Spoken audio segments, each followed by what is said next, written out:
Hey, this is Doc Yates. I'm a naturopathic doctor, registered acupuncturist, and a kinesiologist, owner of the Yates Naturopathic Clinic, and the founder of the interactive health website, Able Health.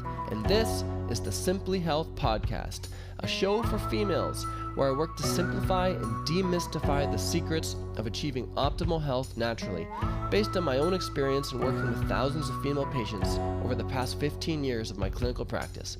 Welcome to Simply Health.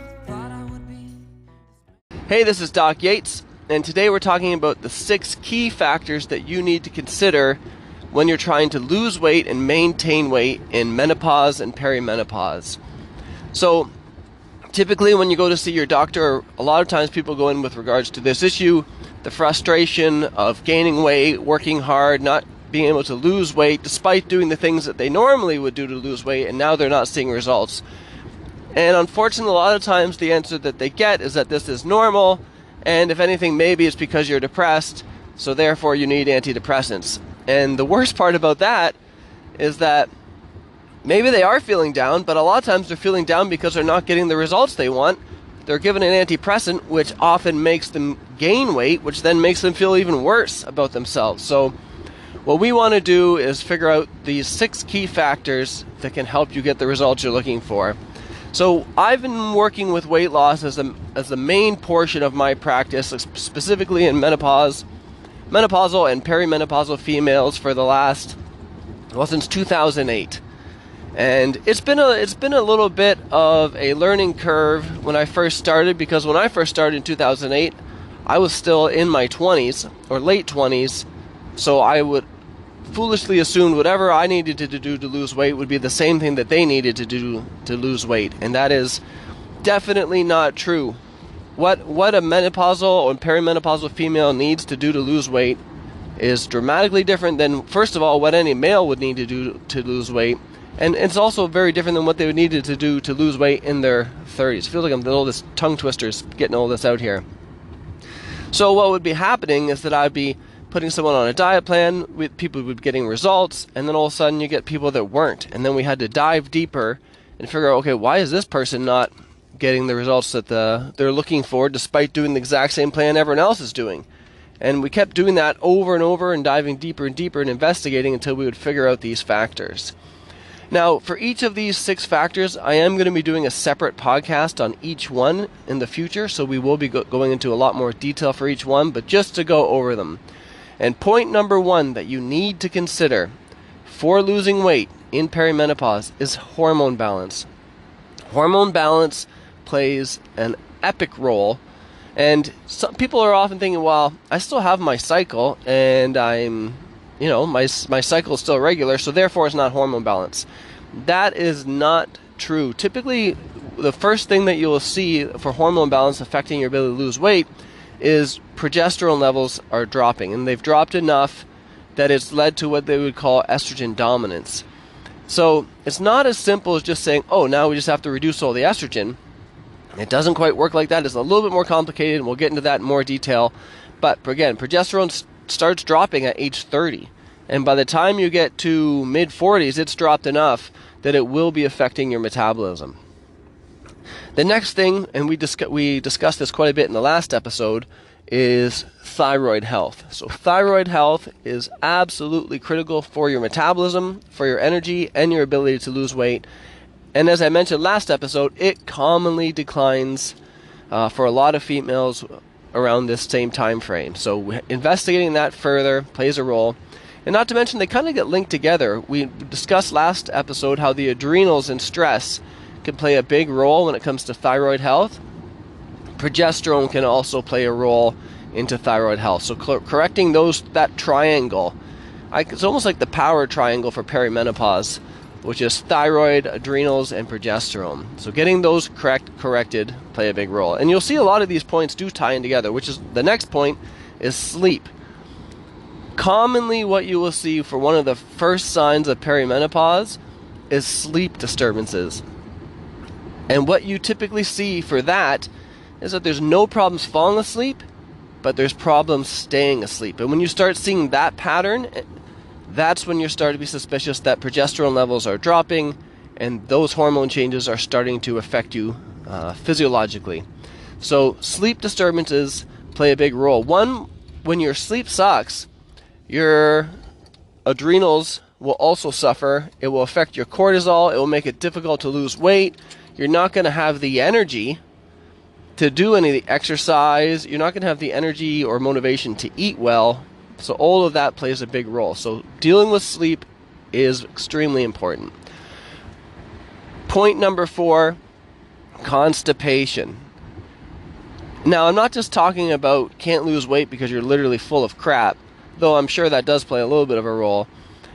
When you see problems with constipation, you therefore also see problems with detoxification because the body is not properly eliminating, toxins. And then the next thing that you'll see is that it's very common to see a lot more water retention in people with constipation. They have a lot more issues, what I would say, with fluid metabolism and fluid balance. So when you deal with constipation and get that going, that makes a big difference with weight loss. The other thing, if we were to jump back to that whole estrogen dominance that we were talking about earlier, where there's too much estrogen relative to progesterone, the body gets rid of a lot of estrogen breakdown products through the liver and through the bowels, which means if you're constipated, you're not eliminating those properly, and they can get reabsorbed into the body. And if that happens, it just reinforces the whole estrogen dominance issue, making it even worse. When it comes, and I will go into this in more detail in a future episode, but when it comes to dealing with constipation, I same with sleep.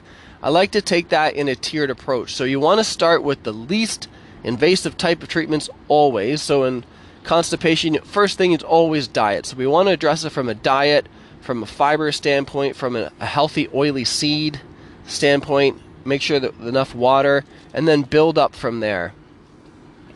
Point number 5 that you must consider is a critical factor for your ability to lose weight in perimenopause are your medications. There are a lot of medications, specifically I see in patients on antidepressants and anxiety medications, and it can contribute quite a bit to your ability to lose weight.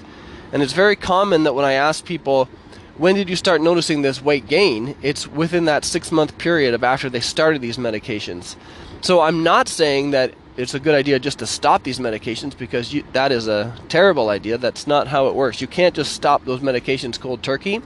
But I am saying if depression and anxiety is an underlying issue that means you require these medications, if there's other work that you can do to deal with that while weaning off of those medications with the help of your provider, that would give you a better effect. And keep in mind, a lot of times dealing with these underlying hormonal issues is what you need to deal with these underlying issues. Low progesterone is very tightly linked with anxiety. Low thyroid is very tightly linked with depression. And if you have been put onto those antidepressants and anti-anxiety medications without thoroughly investigating those other underlying issues, then I feel like you've been given a disservice. So make sure you get that figured out. Now, point number 6 is the obvious one: diet and exercise. So when you correct your hormones, your adrenals, your thyroid, your sleep, unfortunately it doesn't mean that the weight just melts off. What it does mean is that then, when you're following a diet and an exercise plan like you normally would, you will now see the results that you used to see, the results that you would expect to see from a healthy diet and exercise routine. So you still have to do that. There's no, unfortunately, this is not the green light or the, advance to go collect $200 without having to do anything else. We still have to address diet and exercise. And I'm going to be going into diet and exercise a lot more in future podcasts, that's for sure, because that is a huge part of my practice. So now that you've heard these 6 factors, some people might be thinking, well, I've already tried diets and exercise. They didn't work. But there's a really good chance that if you tried that and you didn't see the results, it's just reinforcing the fact that there are one of these 6 factors that you have not addressed or no one has looked into for you, and it should, and when you do that, you will see those results. A big problem also is that for people to lose weight is that sometimes there's just such a lack of energy, and sometimes people call it a lack of willpower, but it's not always willpower. It's hard to have good willpower when you have no energy. It's hard to have good energy if your sleep sucks. It's hard to have good sleep if you have progesterone issues. So realize that when you start the process of uncovering some of these imbalances and correcting them, eventually you will see an improvement in your energy. The most common thing that people report when we get these things balanced, and it's probably one of the most satisfying things to hear as a practitioner, is that people report that they feel like their old selves again. And that's very satisfying to hear, knowing that people, they were worried that the way they were feeling was kind of how they were doomed for the rest of their life. And then, it doesn't take long. Usually within a month, when you get things really dialed in, people feel like their old selves again, and they start to see the results they expect to see. And that makes me feel really good as a practitioner, and obviously it makes them feel really good as well. So just to review, a quick recap, we got to check the hormone balance, thyroid, your sleep, constipation. You got to make sure you're having daily bowel movements. It makes a huge difference. Review your medications to see if any of them are linked with weight gain, because a lot of them are. And then finally, maintaining a good diet and exercise routine. When you get these things all addressed, you will, without question, see the weight change. And I hope this is Doc Yates. I hope this was helpful. And again, we will be going into more information with regards to each of these factors in future episodes. And I hope to see you then. Bye. Thanks for tuning in to Simply Health. If you want to learn more about health, check out Able Health. If you want to see some of the other projects that I've been working on in health, business, music, and life, please check out the links below.